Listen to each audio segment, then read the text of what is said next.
Welcome to the channel. Thank you everyone for tuning in. Now in today's video, I'll be giving you the full review on the new release by Seestern, model number S446. And this watch is homaging a very high-end and beautiful watch. Following the initial unboxing, there was lots of positive comments. You guys seem to love the dial colors and the watch in general, but there were a few obvious changes that are needed for this model. So I'll be covering the great and not so great points of this Seestern S446. Now first off, I've had enough of GMT watches and I'm sure so many of you other guys have as well. But seeing this, I didn't mind it at all. And the main reason for that was purely down to the watch it is homaging, but that's down to my own bias here. Now Seestern have homaged a couple of GS watches now and they do a great job overall. They get the case design right, the finishing is high end and the quality of the bracelets are also good. Now this particular model, the star of the show has to be the dials on offer, and in particular this red dial I have. I posted a few pictures over Instagram and on YouTube following the unboxing, and absolutely this dial is really stunning. It has a unique holographic pattern. You get vertical lines on the sunburst dial. It is a very dynamic and impressive dial to look at. Now in terms of actual color, I found it does heavily depend on the type of lighting you're under. So if you have indoor or soft warm lighting, you get a lot more red coming out from the dial. Now if you're outdoors or you're under, let's say 6 to 8K style white lighting, you get a lot more hints of berry and maybe like a tinge of fuchsia. So choosing a dial will be an extremely tough decision. This is the most vibrant option. And I also have the ice blue sunray option in my hand, which also looks equally as impressive with a really nice cool tone and of course that stunning sunray dial texture. You also have flat color options which give the watch a much more classic appeal, like the cream, the black and the dark blue. So you really have to think about where and how you want to wear this particular watch. This dial has a really nice balance of applied and printed features. The text is all printed, including the logo below the 12, the text above the 6 and of course the inner GMT timing track. And you'll notice the printing is actually very precise and very crisp.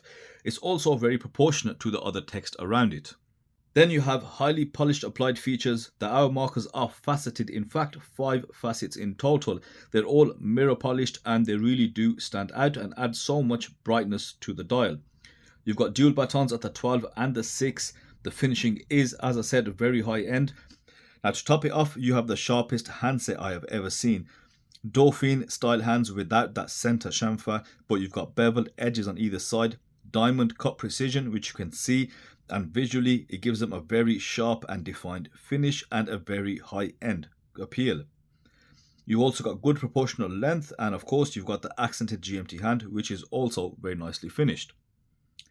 Now the date frame is also applied. You've got a polished outer frame, brushed or sandblasted inner bevels. It's really high-end. And I'm not going to do my usual moan about the date windows. Gauging a lot of the public opinion out there, people do actually prefer a date on a GMT watch because they are essentially tool watches.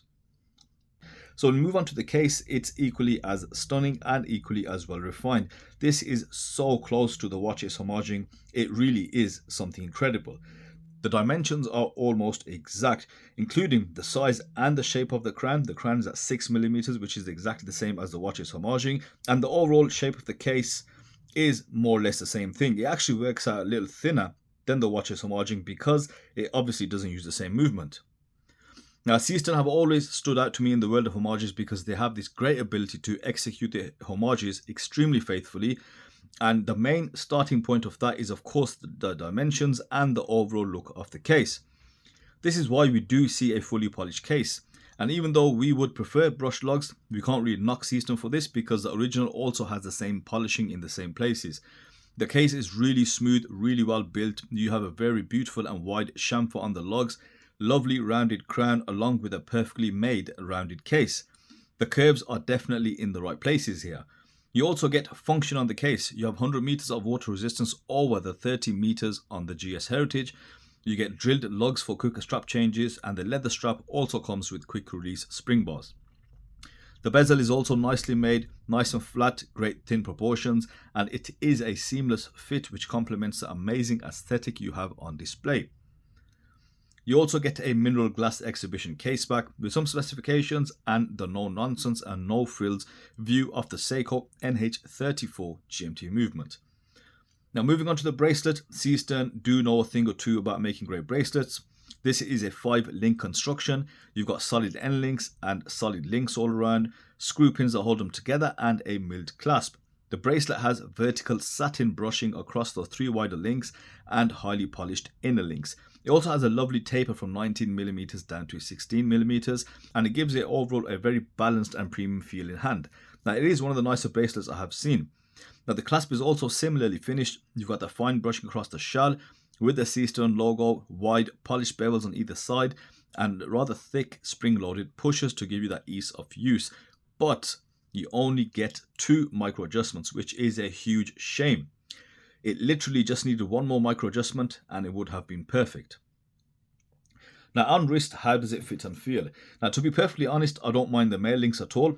Because the lugs are only around 47mm with a really good downturn, so it fits perfectly central across my 6.5 inch wrist. And with that bracelet, it is really well balanced, and it looks and it does feel great. Everything about this watch on wrist shouts high quality, and the polishing is mirror finish to perfection. The issue is of course at the clasp. Now I used to have the same issue on my Saabs. It's just a couple of millimeters just too tight. And if I add another link, then it would be just a little too loose. Now this is the issue, and it is actually a well-known issue. So I really think they could have saved themselves a version 2 if they had added just another micro adjustment. Seestern, however, do offer you a free leather strap, which is really nice. The strap is supple, it is a good grade of leather, and you could keep it on that, to be fair.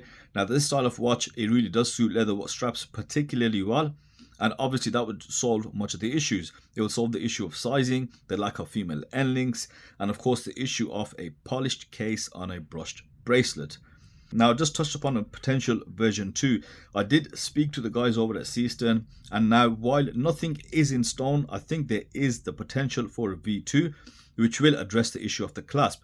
Now because it will be a version 2, they may actually make more changes, but bear in mind, nothing is set in stone. This was just an offline conversation, so we might be possibly getting stuff like female end links, perhaps some brushed lugs right next to the chamfer, and on a more personal note, I would love to see a brushed gold GMT hand on this red dial version, but that's just me and it may not happen.